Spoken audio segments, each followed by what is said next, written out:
আজকে আমার কাছে বেশ চমৎকার দেখতে ছোট একটা ডিভাইস আছে। এটা হচ্ছে Cudy MF4 এবং এটা একটা পকেট রাউটার। পকেট রাউটার মানে হচ্ছে পকেটে নিয়ে ঘুরতে পারবেন এরকম রাউটার। এটা আসলে অন্য আর 10টা ওয়াইফাই রাউটারের মতো ব্রডব্যান্ড কানেকশন দিয়ে চলবে না। এখানে আপনারা যে কোনো মোবাইল ফোন অপারেটরের সাধারণ যে সিম কার্ড রয়েছে সেগুলোর ন্যানো সিম কার্ডের যে ভার্সনটা আছে সেগুলো ইনসার্ট করতে পারবেন। ওই সিম কার্ডটাতে আপনারা ইন্টারনেটের ডাটা প্যাকেজ অ্যাক্টিভ করবেন, তারপরে এই রাউটারের মধ্যে ঢুকিয়ে সেই সিম কার্ডটাকে অন্যদের সঙ্গে ওয়াইফাইয়ের মাধ্যমে সেই একই ইন্টারনেট আপনি একা না চালিয়ে সবার সাথে শেয়ার করবেন। এভাবেই আসলে মূলত একটা পকেট রাউটার কাজ করে এবং এই রাউটারটাও তার ব্যতিক্রম না।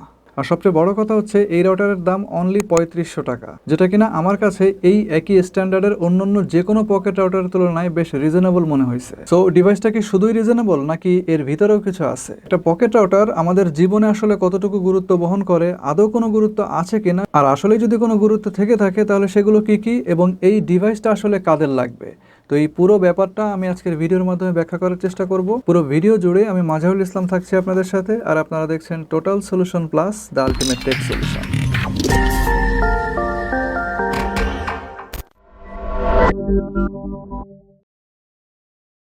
ভিডিওর এই পর্যায়ে অসংখ্য ধন্যবাদ জানাচ্ছি গ্লোবাল ব্র্যান্ড প্রাইভেট লিমিটেডকে এই প্রোডাক্টটি আমাদের কাছে পাঠিয়ে আজকের ভিডিওতে সহায়তা প্রদান করার জন্য।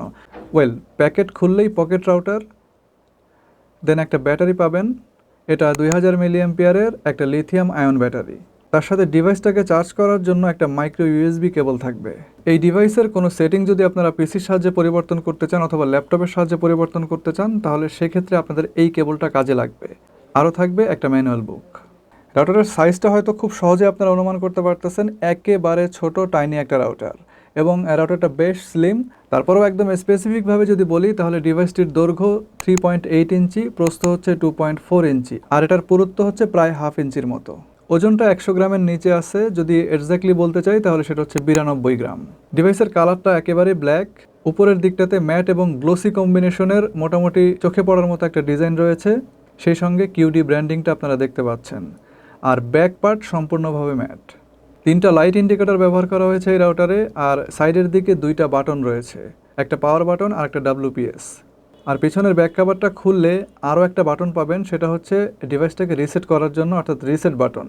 তো পেছনের কাভারটা খুলেই আপনাকে সিমটা ইনসার্ট করতে হবে, দেন ব্যাটারিটা বসাতে হবে। তো এই জিনিসটা আমার কাছে একটু কেমন জানি লাগছে। আসলে সব পকেট রাউটারে দেখতেছি যে পিছন থেকে ঢাকনা খুলে ব্যাটারি খুলে তারপরে সিম ইনসার্ট করতে হয়। মোবাইলের মতো যদি সাইড থেকে সিম ইনসার্ট করার একটা ব্যবস্থা থাকতো তাহলে আমার ধারণা খুবই ভালো হতো জিনিসটা। যাই হোক, ব্যাটারি বসানোর পরে আপনারা পাওয়ার বাটনটা চাপ দিয়ে 5 সেকেন্ডের মতো ধরে রাখলে ডিভাইসটা অন হয়ে যাবে। খানিক পরে এখানে যদি ওয়াইফাই লাইটটা জ্বলে ওঠে তাহলে বুঝবেন যে ডিভাইসটা অপারেশনাল হয়ে গেছে। দেন মোবাইল ফোনের ওয়াইফাই অপশনে গিয়ে অ্যাজ ইউজুয়াল অন্যান্য রাউটার আপনারা যেভাবে ফোনের সঙ্গে কানেক্ট করেন পাসওয়ার্ড দিয়ে, এটার বেলাতেও সেই একই। প্রাথমিকভাবে ডিভাইসের এইখানটাতে আপনারা ওয়াইফাই সংযোগের জন্য একটা পাসওয়ার্ড পেয়ে যাবেন।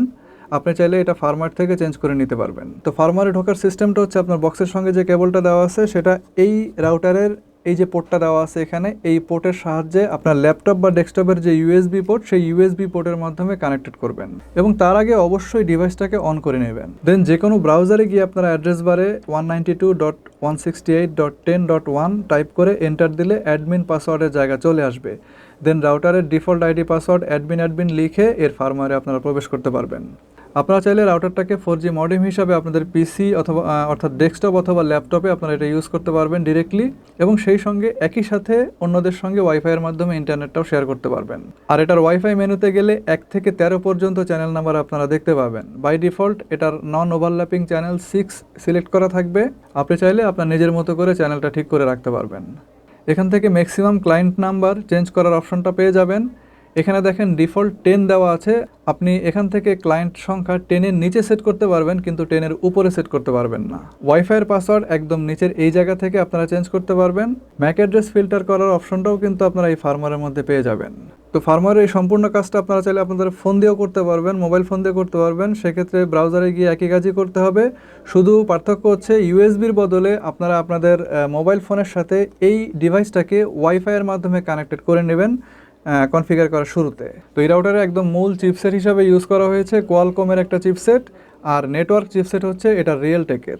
আপনাদেরকে অবশ্যই মনে রাখতে হবে এটা যে কোনো মোবাইল অপারেটরের, ধরেন টেলিটক, জিপি, রবি অথবা বাংলা লিঙ্ক, এদের যে কারো ন্যানো সিমের 4G নেটওয়ার্ক আপনি এই রাউটারের মাধ্যমে ইউজ করতে পারবেন। এবং আপনি এই রাউটার সেখানেই ব্যবহার করতে পারবেন যেখানে কিনা এদের 4G নেটওয়ার্কটা অ্যাভেলেবেল আছে। আমাদের অনেকেরই ধারণা যে এই জিনিস যেখানে নেট নাই সেখানে নেট এনে দেয় অথবা নেটওয়ার্ককে বুস্ট করে, এই ধরনের ধারণা একদম ভুল। তো কম নেটওয়ার্কের জায়গাতে এগুলোকে বসানো যাবেই না, বরঞ্চ যেখানে ভালো নেটওয়ার্ক আছে, ফুল নেটওয়ার্ক আছে, সেইখানে চেষ্টা করবেন এই জিনিসগুলোকে বসানোর জন্য, তাহলে ভালো পারফরমেন্স পাবেন। তবে হ্যাঁ, আপনি এই কাজটা করতে পারেন, যে জায়গায় বসে আপনি মোবাইল চালাতে চাচ্ছেন সেই জায়গাতে হয়তো বা 4G ঠিকভাবে পাচ্ছেন না, সিগন্যালটা আসলেই দুর্বল, পাশে জানলার কাছে গেলে হয়তো বা ভালো নেটওয়ার্ক পাওয়া যায়, সেক্ষেত্রে আপনি যেটা করতে পারেন এই পকেট রাউটারটাকে ইউজ করবেন ওই সিমটা সহ, এবং এই রাউটারটাকে তখন সিম সহ জানলার কাছে রাখবেন, কারণ ওখানে ভালো নেটওয়ার্ক পাওয়া যাচ্ছে, এবং আপনি ওয়াইফাইয়ের মাধ্যমে আপনার যে ডিভাইস আছে, মোবাইল ফোন আছে, সেটাকে নিয়ে আপনি যে জায়গায় বসে চালাতে যাচ্ছেন সেখানে বসে চালাবেন। এবং আমাদের দেশে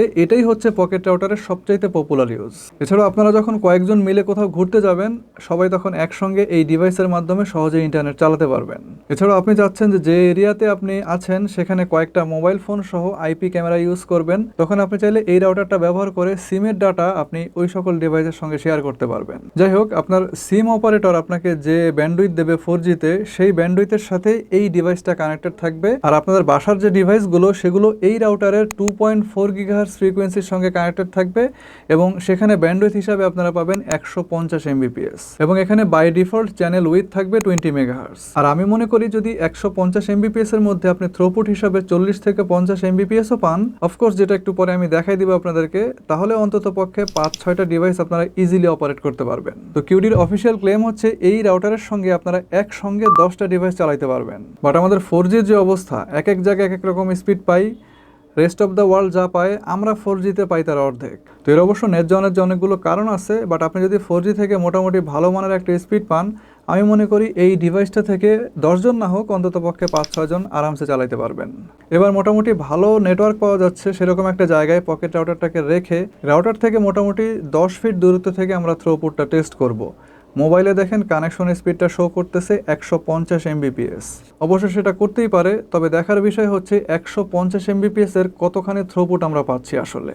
এবং এটা টেস্ট করার জন্য আমরা ওয়াইফাই স্পিড টেস্ট নামে একটা অ্যাপকে ব্যবহার করব। আমরা স্টার্ট বাটনে ক্লিক করে দিচ্ছি, 10 সেকেন্ডের মতো সময় লাগবে।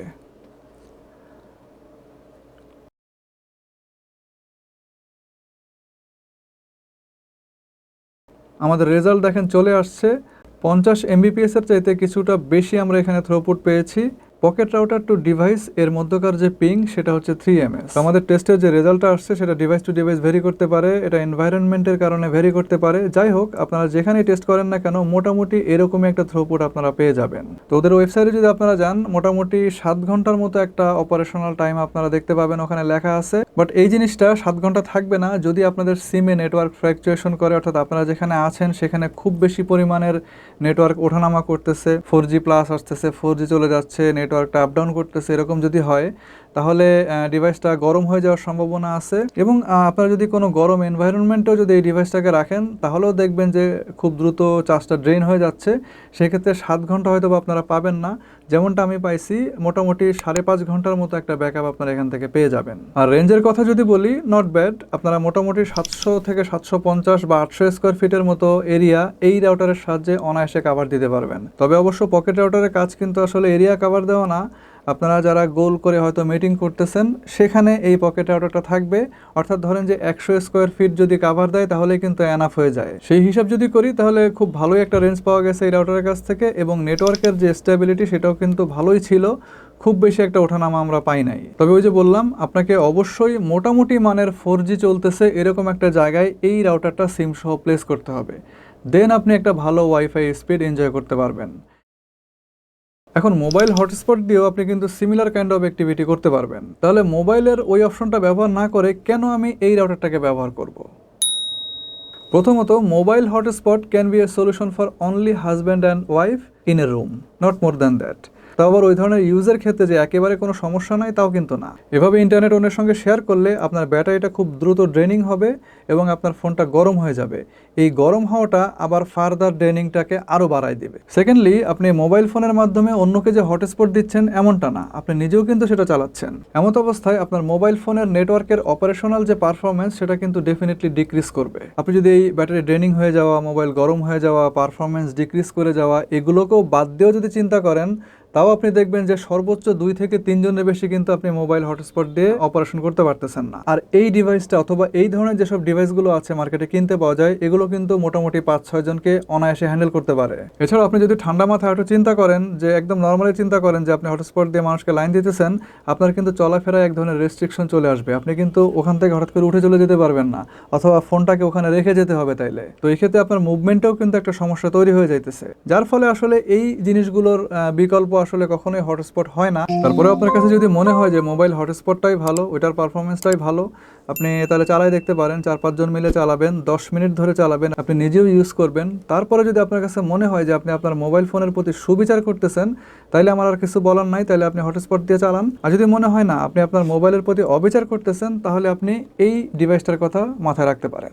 সো পারফরমেন্স এবং প্রাইস দুইটাকে যদি আপনি একসাথে কনসিডার করেন, তাহলে আমার ধারণা এইটা এখনকার মার্কেটের বেস্ট কনসিডারেবল রাউটার এবং সবচাইতে রিজনেবল পকেট রাউটার।